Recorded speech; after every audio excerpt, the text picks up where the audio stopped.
Hello student, welcome to जू botany centre. I am विकास कुमार। पिछले lecture में हम लोगों ने मेंडल के नियम से संबंधित बहुत सारे टर्मिनोलॉजी को समझे। आज हम लोग मेंडल का नियम पर बात करेंगे। मेंडल का नियम क्या है? मोनोहाइब्रिड क्रॉस डायहाइब्रिड क्रॉस को नहीं समझे थे।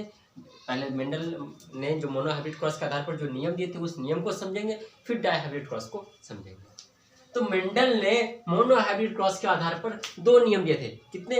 दो नियम दिए थे। पहला नियम लॉ ऑफ डोमिनेंट, जिसको प्रभाविता का नियम बोलते हैं, और दूसरा है लॉ ऑफ सेग्रीगेशन, जिसको पृथक्करण का नियम कहते हैं।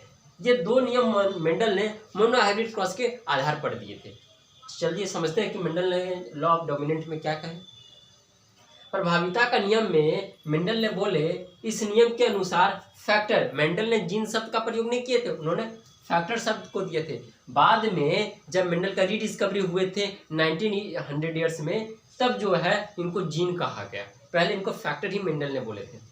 तो फैक्टर हो या जीन के जोड़े, बताया जीन हमेशा जोड़े में होते हैं। जोड़े में एक फैक्टर दूसरे फैक्टर के प्रभाव को दबा देता है। पता है, मान लीजिए ये एक जीन है, ये जीन का जोड़ा का एक फैक्टर है, ये दूसरा है। जीन का एक एलील है, ये दूसरा एलील है। तो ये जो एलील है इसके प्रभाव को दबा दिए हैं, ये सिर्फ अपने आप को प्रदर्शित कर रहे हैं। बताया, तो ये किसको प्रदर्शित करेंगे? लंबा को। जबकि इसमें बोनापन वाला भी लक्षण है, लेकिन इसको ये प्रभाव होने नहीं दे रहे हैं, ये इसको दबा दे रहे हैं। मेंडल ने ये पहला ही नियम में बताया कि जो है जीन के जो जोड़े होंगे उसमें जो प्रभावकारी होंगे, जो लक्षण एक लक्षण दूसरे लक्षण को दबा देंगे, जो दब जाएंगे वो अप्रभावी होंगे, मतलब रिसेसिव होंगे, और जो प्रदर्शित करेंगे वो प्रभावकारी होंगे, डोमिनेंट होंगे। इसीलिए इसका नाम रख दिए लॉ ऑफ डोमिनेंस। वह गुण जो अपने आप को प्रदर्शित करेंगे वो प्रभावकारी होंगे। तो ये ठीक कहते हैं कि हम यहाँ का बॉस हैं, हम डोमिनेंट रहेंगे। ये बेचारा कुछ नहीं कह सकते हैं, ये इसके साथ ही सिर्फ रहेंगे, लेकिन ये प्रदर्शित होंगे, ये प्रदर्शित नहीं होंगे। जब इनको मौका मिलेगा कभी प्रदर्शित होने का तो प्रदर्शित होंगे। मोनोहाइब्रिड क्रॉस में देखे थे कि ये भी प्रदर्शित हुए थे, इसका भी रेशियो एक आए थे। तो इनको जब मौका मिला ये भी प्रदर्शित हो गए, जब इनको मौका नहीं मिला तो यही सिर्फ प्रदर्शित रहे। तो F1 पीढ़ी में सब में यही प्रदर्शित रहे, यही अपने आप को अभिव्यक्त कर पाए, ये नहीं कर पाए क्योंकि इन्होंने इसको दबा के रखे थे। लेकिन F2 पीढ़ी में इनको मौका जैसे ही मिला ये अपने आप को अभिव्यक्त कर दिए। तो मेंडल का जो पहला नियम था, उन्होंने बताया कि जो जीन के जोड़े हैं उसमें एक फैक्टर दूसरे फैक्टर के प्रभाव को दबा देते हैं, यही इनका पहला नियम है। एक ने दूसरे को दबा दिए, समझ रहे? जो लक्षण नहीं दबते हैं वो अपने आप को अभिव्यक्त करते हैं। जो नहीं दबे, जैसे ये जो है ये इसको नहीं दबा पाए तो ये प्रभावकारी हो गए, ये अप्रभावकारी हो गए। अगर ये इसको दबा देते तो ये प्रभावकारी हो जाते हैं, ये अप्रभावकारी हो जाते हैं। तो यही मेंडल ने पहला नियम दिए कि जो लक्षण को ले जाने वाले जीन होते हैं, जीन हमेशा जोड़े में होते हैं, जो उनका जोड़ा होता है उसमें जो दो एलील होते हैं उसमें एक एलील दूसरे एलील के प्रभाव को दबा देते हैं। ये पहला नियम मेंडल ने कहा। लेकिन ये सब में नियम लागू नहीं हो पाया, कुछ में ये गलत हो गया, तो इस नियम का भी अपवाद है। तो मेंडल ने पहले तो इस नियम को दिए, पहला नियम दिए, लेकिन इस नियम का अपवाद निकल गए। क्या हुए कि देखिएगा कि अगर फ्लावर रेड और वाइट है तो उससे जो रिजल्ट आएंगे रेड या फिर वाइट ही होंगे, तीसरा कलर नहीं हो पाते हैं। लेकिन कुछ में ऐसा है कि रेड और वाइट मिलकर गुलाबी बन जाते हैं। कुछ में ऐसा है, आप लोग गाय को देखे होंगे, गाय कैसे होते हैं जिसको बोलते हैं चितकबरी। चितकबरी उसको हिंदी इंग्लिश में बोलते हैं रॉन कलर। रॉन कलर का मतलब ये होते हैं कि वाइट वाइट उनका पूरा बॉडी कलर है, बीच बीच में ब्लैक ब्लैक का धब्बा लगा हुआ है, या फिर उसका काव का कलर ब्लैक ब्लैक है और बीच बीच में व्हाइट का धब्बा लगा हुआ है। तो वो भी इस चीज को नहीं मान रहे, वो कह रहे हैं उसमें तो दोनों अपने आप को प्रभावित कर रहे हैं। मेंडल ने पहला नियम में बोले कि दोनों में से कोई एक प्रभावित होंगे, दूसरा दोनों नहीं होंगे साथ में, लेकिन वो सब में दोनों प्रभावित हो जा रहे हैं, तो वो इनका अपवाद हो गए। तो समझे मेंडल का पहला नियम। मेंडल का पहला नियम बोले जिनका जो जोड़े होंगे, फैक्टर का जो जोड़े होंगे उसमें से एक प्रभावित होंगे, दूसरा सप्रेस कर जाएंगे, वो प्रभावित नहीं होंगे, उसको दबा के रख देंगे। लेकिन जब भी उसको मौका मिलेगा अपने आप को प्रभावित होने का तब वो प्रभावित हो जाएंगे। चलिए इनको नोट कर लीजिए, फिर हम लोग इनको थोड़ा और समझेंगे क्रॉस के थ्रू। पहले नोट कर लीजिए फिर क्रॉस समझेंगे।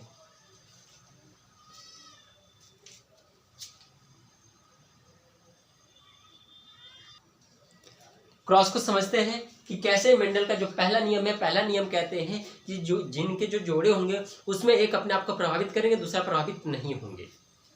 चलिए ये मान लेते हैं, एक लंबाई वाला का ही लेते हैं, सबसे ज्यादा इसी का जिक्र होता है इस बुक में, आपका सिलेबस में, इसीलिए इसी का हम भी टर्म यूज कर रहे हैं। और ये लंबा पौधा है, ये बौना पौधा है, इसका गैमिट लंबा, इनका गैमिट बौना, दोनों निषेचित किए, क्या बन गए, ये हो गए पेरेंट्स, ये हो गए गैमिट्स, और ये हो गए F1 जेनरेशन। F1 जेनरेशन में सब कैसे पाए गए, लंबा पाए गए। इसमें जो गुण है दोनों है, इसमें देखिए बौना वाला का भी गुण है और लंबा वाला का भी गुण है, लेकिन अपने आप को ये लंबा वाला जो गुण है वो बौना वाला का गुण को अप्रभावित कर दिया, उसको अभी दबा दिए हैं, जिस वजह से यही अपने आप को प्रभावित कर पा रहे हैं। तो ये कैसा हो गया, लंबा। तो यहाँ पे लिख सकते हैं F1 पीढ़ी में लंबा गुण का होना, लंबा गुण का होना लॉ ऑफ डोमिनेंस को प्रदर्शित करते हैं, लॉ ऑफ डोमिनेंस या फिर लॉ ऑफ डोमिनेंट को प्रभावित करते हैं, प्रभावित को सूचित करते हैं या प्रदर्शित करते हैं। समझे कि मेंडल का जो पहला नियम है इसमें कह रहे हैं कि दो जीन में जो दो होंगे, लेकिन दोनों में से कोई एक ही प्रभाव होंगे, दोनों नहीं करेंगे, एक कंट्रास्टिंग कैरेक्टर पर ही मेंडल ने बताए थे। तो समझे F1 पीढ़ी में क्या देखने के लिए मिले, लंबा है लेकिन इसका जो जीन है वो पहले की तो लंबा वाले जैसा है, प्योर नहीं है, ये प्योर लंबा गुण नहीं है, ये मिक्स है, लेकिन इसमें सिर्फ और सिर्फ लंबा ही प्रदर्शित है, ये बौना को प्रभावित होने ही नहीं दे रहे हैं ये, लेकिन F2 पीढ़ी में ये प्रभावित हो जाते हैं। समझे, चलिए इनको नोट कर लीजिए, फिर मेंडल का दूसरा नियम पर हम लोग बात करेंगे।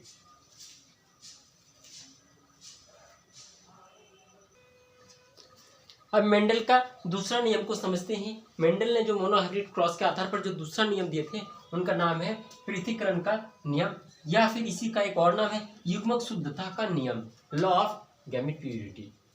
ये नियम जो है मोनोहाइब्रिड क्रॉस के आधार पर मेंडल ने दिए थे। इस नियम में मेंडल ने क्या कहे, इस नियम के अनुसार प्रत्येक फैक्टर जो जोड़े में पाए जाते हैं, फैक्टर मतलब जीन जो जोड़े में पाए जाते हैं, वो अपने जीवन चक्र में किसी न किसी अवस्था में अलग होने की क्षमता रखता है। फैक्टर का जोड़े युग्मक निर्माण के समय अलग होता है। क्या समझे इसका मतलब, मेंडल ने बोले ये मान लेते हैं कोई जीन है, फैक्टर है जो जोड़े में है, ये कभी ना कभी दोनों अलग होने की क्षमता रखते हैं, या अलग चल जाएंगे या अलग चल जाएंगे। ये मेंडल का दूसरा नियम है। ये क्या बोल रहे हैं कि जो जीन जोड़े में उपस्थित है ये अपने जीवन चक्र में कभी ना कभी अलग होंगे। आपको पता है युग्मक निर्माण के समय अलग अलग हो जाएंगे, तो वहाँ पे मियोसिस होंगे, दोनों अलग अलग बट जाएंगे। वही लिखें फैक्टर का जोड़े युग्मक निर्माण के समय अलग होते हैं, इसीलिए कि यहाँ पे देखें गैमेट लिखते हैं।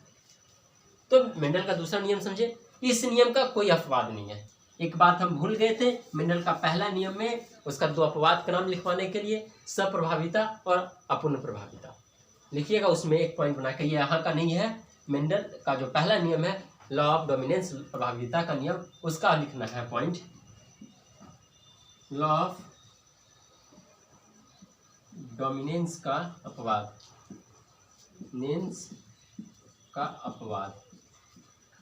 जो उस नियम को नहीं मानते हैं। पहला है उसमें A number, incomplete dominance, incomplete dominance, और दूसरा है कंप्लीट डोमिनेंस, सॉरी कोडोमिनेंस,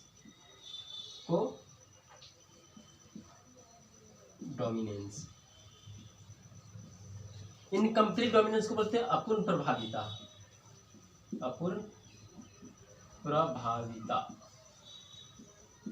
और लॉ ऑफ कोडोमिनेंस को बोलते हैं सप्रभाविता। ये जो है मेंडल का पहला नियम का दो अपवाद हैं, ये दोनों के बारे में भी हम लोग बात करेंगे। तो पहले समझे कि मेंडल का जो पहला नियम है उसमें वो क्या बोले कि जो जो जोड़े फैक्टर में जो जोड़े हो फैक्टर का जो जोड़े होते हैं वो एक प्रभावकारी होते हैं, एक अपने गुण को दिखाने के लिए दूसरे गुण को वो दबा देते हैं, मतलब वो दूसरे के गुण को दबा के रखते हैं, ये बात बोले मेंडल ने। लेकिन उस नियम को ये दो चीज जो है नहीं मानते हैं। कौन कौन? अपूर्ण प्रभाविता और सप्रभाविता। ये वहाँ का पॉइंट है, इसमें नहीं लिखिएगा। इसके बाद मेंडल का जो है दूसरा नियम बोले, इस नियम के अनुसार प्रत्येक फैक्टर जो जोड़े में पाए जाते हैं वो अपने जीवन चक्र में किसी न किसी अवस्था में अलग होने की क्षमता रखता है। जो फैक्टर जब अलग होंगे तो किस समय होंगे? युग्मक निर्माण के समय वो अलग होने की क्षमता रखता है। चलिए इनको नोट कर लीजिए। ये यहाँ इसको नोट नहीं कर लीजिएगा, इसको मेंडल का पहला नियम में नोट कीजिएगा, ये वाला लॉ ऑफ डोमिनेंस का अपवाद वाला, ठीक है। चलिए इनको नोट कीजिए, फिर हम इसका क्रॉस बनाकर समझते हैं कि दूसरा नियम में मेंडल ने जो बोले कि जीवन के किसी न किसी अवस्था में जीन अलग होने की क्षमता रखता है, तो कैसे हुआ वो युग्मक निर्माण के समय अलग होता है, कैसे होता है, चलिए देखते हैं। इनको नोट कर लीजिए पहले।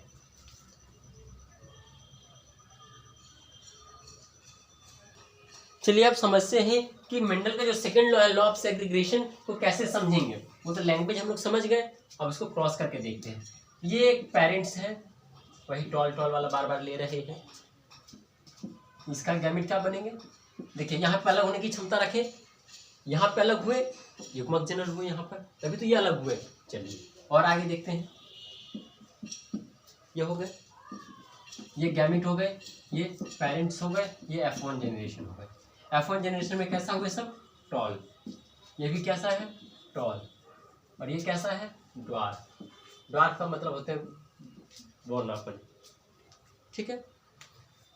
तो ये जब है F1 पीढ़ी में ये प्राप्त हुए तो ये अलग होने की क्षमता रखता है। ये जो F1 पीढ़ी में जो जीन बने हैं, जीन का जो जोड़े हैं, ये जीन का जोड़े हैं, ये अलग होने की क्षमता रखता है। तो कैसे अलग होता है? चलिए इनका क्रॉस करवाते हैं, सेल्फिंग करवाते हैं। देखिए यहाँ पे अलग हो रहे हैं, अलग हो रहे हैं कि नहीं? क्या अलग हुए कि दोनों युग्मक जनन हुए, इसमें युग्मक जनन हुए जब द्विगुणित अवस्था में है ये, इसमें जब युग्मक जनन होंगे तो दोनों दो भाग में बट जाएंगे, आधा आधा गुण सूत्र दोनों में चल जाएंगे। ये वाला गुण एक सेल में चल जाएंगे, ये वाला गुण एक सेल में चल जाएंगे, फिर ये वाला गुण एक सेल में चल जाएंगे, ये वाला गुण एक सेल में चले जाएंगे। अब कौन कौन सा सेल आपस में फ्यूज कर रहे हैं? ये मान लेते मेल का, ये मान लेते फीमेल का है, तो कौन कौन सा सेल आपस में फ्यूज करेंगे उसी के अकॉर्डिंग पे कैरेक्टर पता चलेंगे। तो चलिए इनका एक बताए थे, ये पहले बता चुके हम, क्या है ये? पुनेट स्क्वायर इसको बोलेंगे। इसको क्या बोलेंगे? Punnett square. इस फ्लो चार्ट को पुनेट स्क्वायर के नाम से बताया गया है। ये मेल का है और ये फीमेल। तो एक एक ले लेते हैं गैमेट।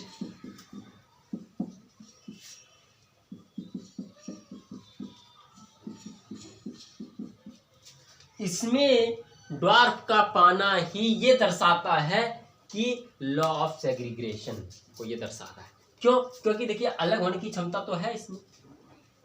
यहां से जो हमें F2 जनरेशन किससे प्राप्त होता है? F1 से ही। तो F1 में देखने के लिए मिले टॉल थे सारा, उसमें बोनापन देखने के लिए मिल गए, तो पता चल रहा है कि ये लॉ ऑफ सेग्रीगेशन को दर्शाता है। तो यहाँ पे लिख सकते हैं कि F2 पीढ़ी में बोना पौधे का पाए जाना ये दर्शा रहे हैं लॉ ऑफ सेग्रीगेशन को। समझे? लिख सकते हैं पॉइंट बनाकर। F2 पीढ़ी में बोना पौधे का पाए जाना, बोना पौधे का पाया जाना लॉ ऑफ सेग्रीगेशन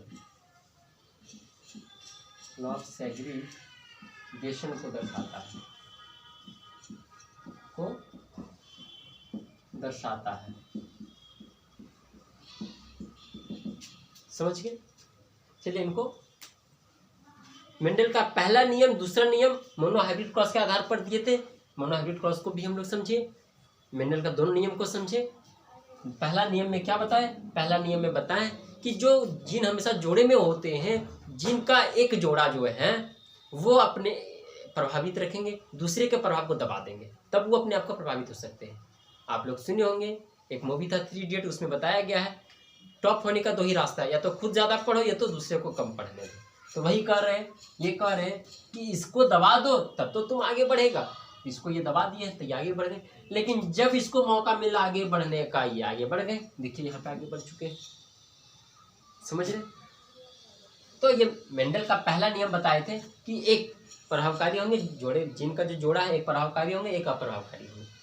और मेंडल का दूसरा नियम कहते हैं जो जीन है जोड़े में वो जीवन के किसी न किसी अवस्था में अलग होने की क्षमता रखता है। देखिए यहाँ पे अलग हो रहे हैं, युग्मक निर्माण के समय अलग हो गए, युग्मक निर्माण हुए अलग हो गए। और एक्टिव जेनरेशन में बौना पौधे का पाया जाना ये दर्शाता है कि लॉ ऑफ सेल्फ डिग्रेडेशन। समझ रहे हैं?